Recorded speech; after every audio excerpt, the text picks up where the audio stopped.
दोस्तों, मैं अंजनी कुमार अपने YouTube channel trade with Anjani में एक बार पुनः एक नई जानकारी, एक नई इन्फॉर्मेशन के साथ आप लोगों के सामने उपस्थित हूं और अपने चैनल में आप लोगों का हार्दिक स्वागत करता हूं, अभिनंदन करता हूं। दोस्तों, आगे बढ़ने से पहले मैं आप लोगों को याद दिला दूं कि स्क्रीन पे जो डिस्क्लेमर है उसको पढ़ के ही आगे बढ़े, ताकि कोई मिसअंडरस्टैंडिंग ना हो, मिसकम्युनिकेशन ना हो। साथ ही साथ दोस्तों, यह वीडियो बहुत ही इंपॉर्टेंट है, इसलिए वीडियो को पूरा देखें, बिना स्किप किए हुए देखें, क्योंकि अभी तक मैंने जितनी भी वीडियो बनाई है उस सारे वीडियो से यह वीडियो डिफरेंट है और यह पूर्ण रूप से शेयर मार्केट का इंफॉर्मेशन आपको दे रहा है।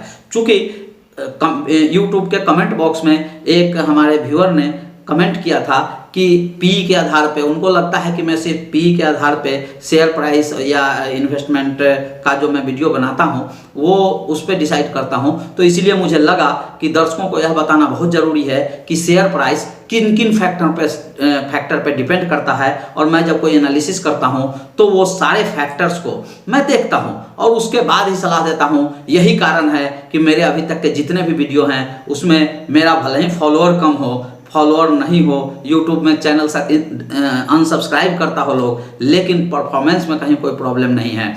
दोस्तों, बात को सीधे आगे बढ़ाते हैं। अभी मैं जो वीडियो बना रहा हूं आप लोगों के लिए बहुत ही इंपॉर्टेंट है और मैं अभी बताऊंगा अगले 10-15 मिनट में कि शेयर प्राइस किन किन फैक्टर्स पे डिपेंड करता है। दोस्तों, सीधे चलते हैं। सबसे पहले बताऊंगा कंपनी फंडामेंटल्स। जो शेयर डिपेंड करता है शेयर प्राइस, वो सबसे पहला जो मेजर पैरामीटर है वो है कंपनी का फंडामेंटल्स। फंडामेंटल्स में बहुत सारे पैरामीटर्स आते हैं, वन बाय वन मैं डिस्कस करूंगा। सबसे पहले आता है मैनेजमेंट एंड गवर्नेंस। देखिए, मैनेजमेंट कैसा है और उसका कॉर्पोरेट गवर्नेंस कैसा है, ये दोनों चीज शेयर प्राइस पे बहुत ही ज्यादा इंपैक्ट डालता है। जैसे एक कंपनी मैंने खोली है, अभी खोली है, उसका परफॉर्मेंस बहुत अच्छा है, प्रॉफिटेबिलिटी बहुत अच्छा है और उसके शेयर का प्राइस है 10 रुपया। सेम मार्केट कैप पे, सेम रेवेन्यू पे, सेम प्रॉफिटेबिलिटी पे अगर उसका मालिक प्रमोटर अनिल अंबानी हो जाए, गौतम अदानी जी हो जाए, तो उसका प्राइस वहां से कई गुना ज्यादा बढ़ जाएगा। क्यों? क्योंकि वो जो प्रमोटर है, वो जो मालिक है, वह वेल एस्टेब्लिश्ड है, उसने शेयर मार्केट में अपने आप को प्रूफ किया है कि वो शेयर होल्डर को अच्छा पैसा कमा के दे सकता है, तो उस पर डिपेंड करता है। दूसरा है कॉर्पोरेट गवर्नेंस। कॉर्पोरेट गवर्नेंस में बहुत सारी चीजें आती है, जैसे वो समय पे sensitive information, price sensitive information share holders को दे रहा है या नहीं दे रहा है। कहीं जो उसके जो चार्टर अकाउंटेंट और वो जो ऑडिटर हैं वो ऑडिट करने में कुछ संदेहास्पद ट्रांजैक्शन तो नहीं पकड़ रहे हैं, इन सब चीजें होती है। तो इन सब चीजों पे सीधा शेयर का प्राइस डिपेंड करता है। उसके बाद आता है कॉम्पिटिटिव एडवांटेज। कंपनी जिस सेक्टर में काम कर रही है उसका फ्यूचर क्या है, उसके कंपटीशन में कितने लोग हैं, कहीं कंपनी के पास कोई ऐसा चीज तो नहीं जो सिर्फ उसी कंपनी के पास है और कोई नहीं है।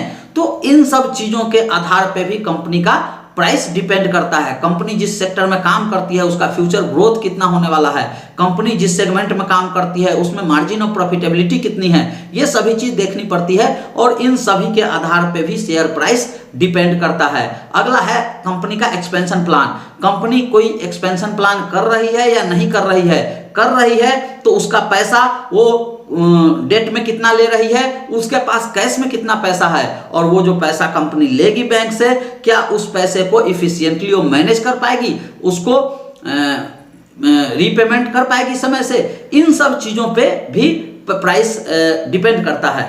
अगला आते हैं डेट पोजीशन। कंपनी के पास टोटल कर्ज कितना है, कर्ज कंपनी कब लिया है, कंपनी जो कर्ज लिया है वो धीरे चुकता कर रहा है इंटरेस्ट पेमेंट की नहीं, कंपनी का उस समय फाइनेंशियल स्थिति कैसा है, बिजनेस का जो स्थिति है उसमें क्या ऐसी कोई संभावना है कि वो आगे डेट रिडक्शन कर सके या डेट को समय से चुकता ना कर सके। ये सब चीज भी देखना बहुत ही जरूरत होता है। और जो नॉर्मल कंपनी हम देखते हैं उसमें debt equity ratio, non banking company देखते हैं तो उसमें डेट इक्विटी रेशियो बहुत ही इंपॉर्टेंट पैरामीटर होता है इसी कारण से। अब उसके बाद आते हैं, अगला पैरामीटर है प्रमोटर होल्डिंग। प्रमोटर होल्डिंग कितनी है ये भी बहुत इंपॉर्टेंट है। नॉर्मली जिस कंपनी में प्रमोटर होल्डिंग ज्यादा रहती है वो कंपनी अच्छी मानी जाती है निवेश के लिए, क्यों? क्योंकि उसका मालिक का उस पर भरोसा है, ऐसा समझा जाता है। लेकिन कुछ कंपनी ऐसी भी है जो बिना प्रमोटर होल्डिंग के, बिना प्रमोटर के भी बहुत ही अच्छा परफॉर्मेंस दे रही है, क्योंकि वहां मैनेजमेंट अच्छी है, कॉर्पोरेट गवर्नेंस अच्छी है। तो प्रमोटर होल्डिंग भी एक बहुत ही इंपॉर्टेंट पैरामीटर है। नॉर्मली जो भी छोटी इक्विटी की कंपनियां होती हैं जिसमें फ्री फ्लोट शेयर काफी कम होता है, तो उसमें प्रमोटर होल्डिंग कम होता है, कम होगा तभी उसमें रिटेल इन्वेस्टर या इंस्टीट्यूशनल इन्वेस्टर एक्टिव होंगे या इंटरेस्टेड होंगे। क्यों? क्योंकि वो जाएंगे बहुत सारा पैसा लेके और वहां शेयर ही नहीं है तो वो कैसे खरीदेंगे। तो इसलिए प्रमोटर होल्डिंग बहुत ही इंपॉर्टेंट पैरामीटर होता है। उसके बाद अगला है इंस्टीट्यूशनल होल्डिंग। इंस्टीट्यूशनल होल्डिंग क्या होता है? जो बैंक्स हैं, म्यूचुअल फंड्स हैं, ब्रोकरेज हाउस हैं, इन्वेस्टमेंट एजेंसीज हैं, वो लोग जिस शेयर में पैसा लगाते हैं वो शेयर कंपैरेटिवली ज्यादा क्वालिटी शेयर मानी जाती है। क्यों? क्योंकि उनके पास एक सेटअप होता है, बहुत ही रिसर्च करने के बाद वो लोग पैसा लगाते हैं और उन लोगों के पास बहुत पैसा होता है, वो किसी कंपनी को बेल आउट करने की क्षमता रखते हैं, लेकिन वो उसी कंपनी में पैसा लगाते हैं जो कंपनी का फ्यूचर ब्राइट हो। उनके पास बड़े बड़े फंड मैनेजर होते हैं जो इन सब चीज को, पैरामीटर को देख के सारा जांच परख करके उसके बाद निवेश करते हैं। तो जो छोटे छोटे इन्वेस्टर होते हैं जिनको कोई बहुत ज्यादा ज्ञान नहीं है, उनके पास रिसर्च टूल नहीं है, तो वो नॉर्मली इंस्टीट्यूशंस को फॉलो करते हैं। वो जिस शेयर में पैसा लगाते हैं वैसे शेयर में वो लोग पैसा लगाते हैं, क्योंकि उनके पास खुद रिसर्च करने की क्षमता नहीं है। तो इंस्टीट्यूशनल होल्डिंग बहुत ही इंपॉर्टेंट होता है। दूसरा है प्लेज पोजीशन। प्रमोटर के पास जो शेयर्स हैं उसमें वो कितना प्लेज कर रखा है नहीं कर रखा है। प्लेज मतलब क्या होता है? गिरवी रखना।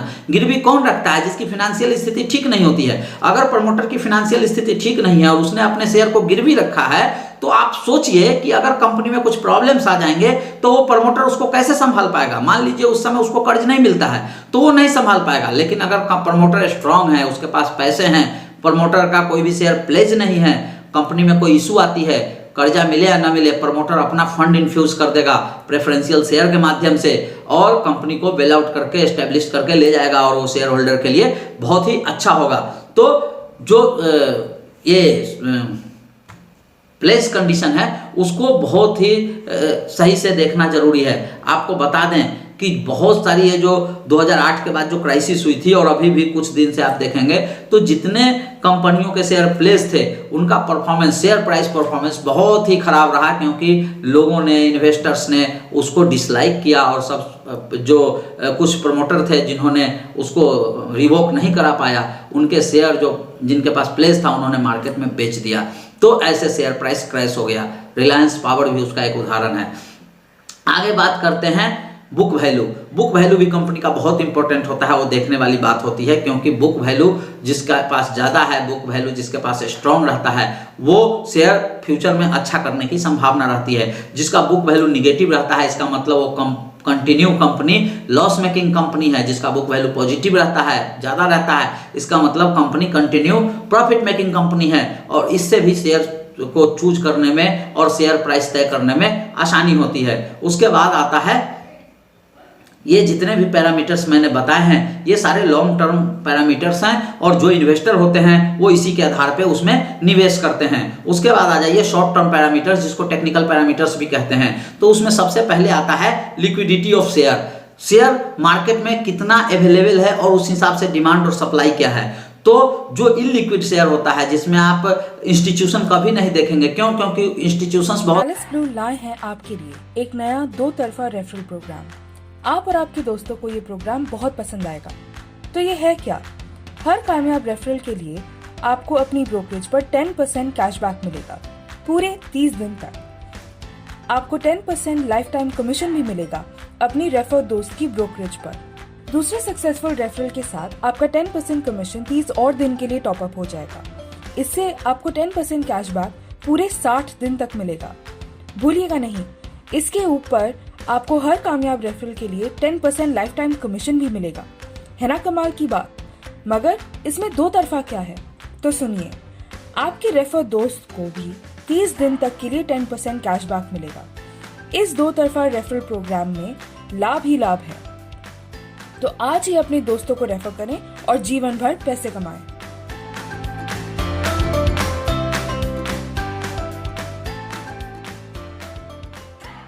बहुत भारी मात्रा में निवेश करता है तो वो ऐसे शेयर में निवेश नहीं करता है जिसमें नंबर ऑफ शेयर मार्केट में कम अवेलेबल हो। जो बहुत ही लिक्विड स्टॉक होता है उसी स्टॉक को ब्लू चिप स्टॉक भी कहते हैं, जिसमें नॉर्मली इंस्टीट्यूशंस अपना निवेश करते हैं ताकि उसको किसी भी समय आप बेच सकते हैं। इलिक्विड स्टॉक में कई बार निवेशक बड़ी बुरी तरीके से फंस जाते हैं, क्योंकि उसका निगेटिव रिजल्ट या निगेटिव कोई न्यूज़ उसको बहुत बुरा प्रभाव डालता है, और चूंकि शेयर बहुत कम है तो वो बेच नहीं पाता, इलिक्विड है, उसका डिमांड और सप्लाई में भी प्रॉब्लम रहता है। उसके बाद आप आ जाइए पॉजिटिव न्यूज़ और निगेटिव न्यूज़।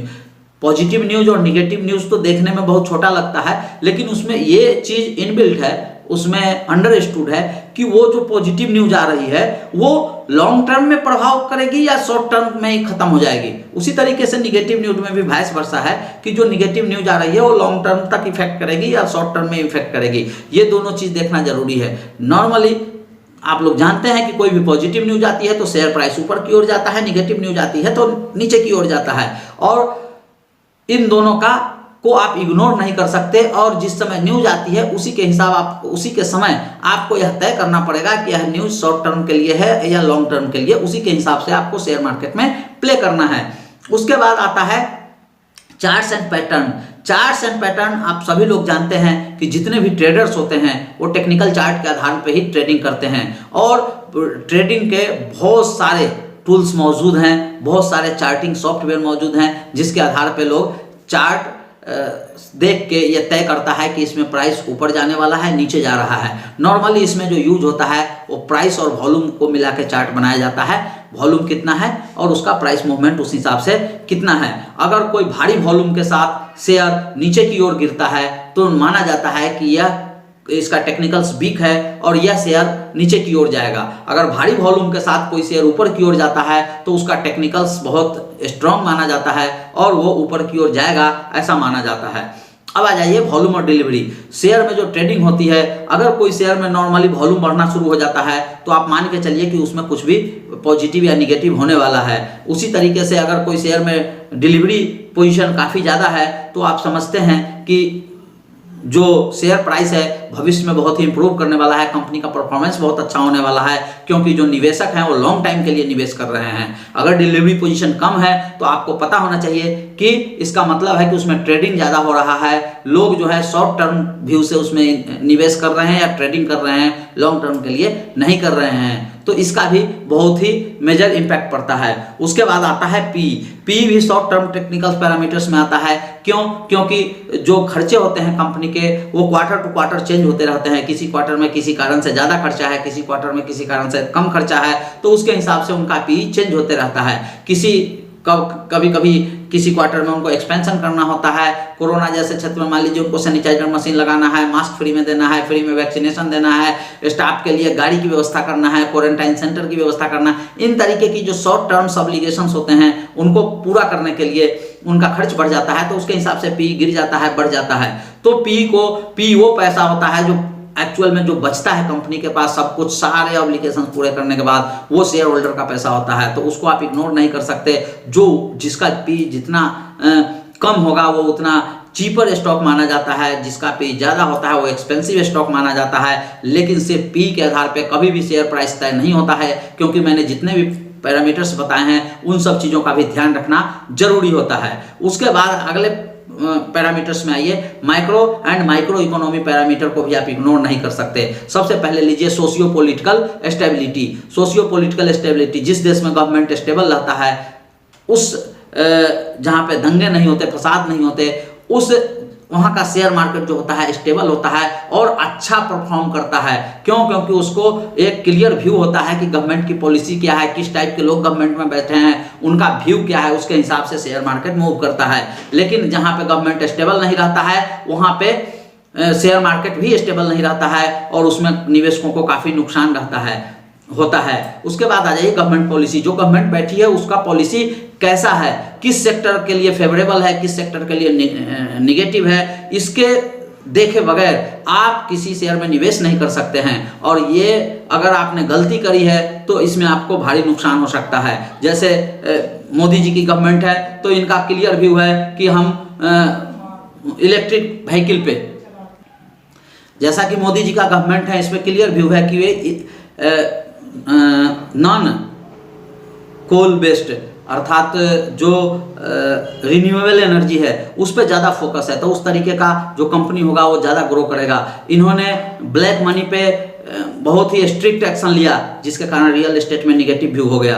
तो इस तरीके से कंपनी का किसी भी कंपनी का परफॉर्मेंस गवर्नमेंट पॉलिसी पे सीधा सीधा डिपेंड करता है और इसको आप इग्नोर नहीं कर सकते। दूसरा है इंडियन इकोनॉमी की क्या सिचुएशन है, वर्ल्ड इकोनॉमी की क्या सिचुएशन है। अगर दोनों इकोनॉमी अच्छी चल रही है तब तो बल्ले बल्ले है, लेकिन मान लीजिए वर्ल्ड इकोनॉमी बहुत ही खराब चल रही है तो आपकी कितनी भी अच्छी इकोनॉमी हो, आप उसके प्रभाव से नहीं बच सकते पूरा, क्योंकि आज के डेट में हर इकोनॉमी एक दूसरे से इंटरकनेक्टेड है। किसका जीडीपी बढ़ रहा है, किसका गिर रहा है, तो ये सब चीजें देखनी होती है किसी भी शेयर प्राइस को तय करने में। मतलब मार्केट देखता है कि उसका शेयर प्राइस कितना रहेगा या नहीं रहेगा, और जो इन्वेस्टर होते हैं वो तय करते हैं कि ये प्राइस महंगा है या सस्ता है, इन सब सिचुएशंस के आधार पे। उसके बाद आता है सबसे इंपॉर्टेंट पैरामीटर में एक इन्फ्लेशन जैसे ही बढ़ता है वो शेयर मार्केट के लिए निगेटिव माना जाता है। सरकार चिंतित हो जाती है, आरबीआई मॉनेटरी पॉलिसी में बदलाव करती है।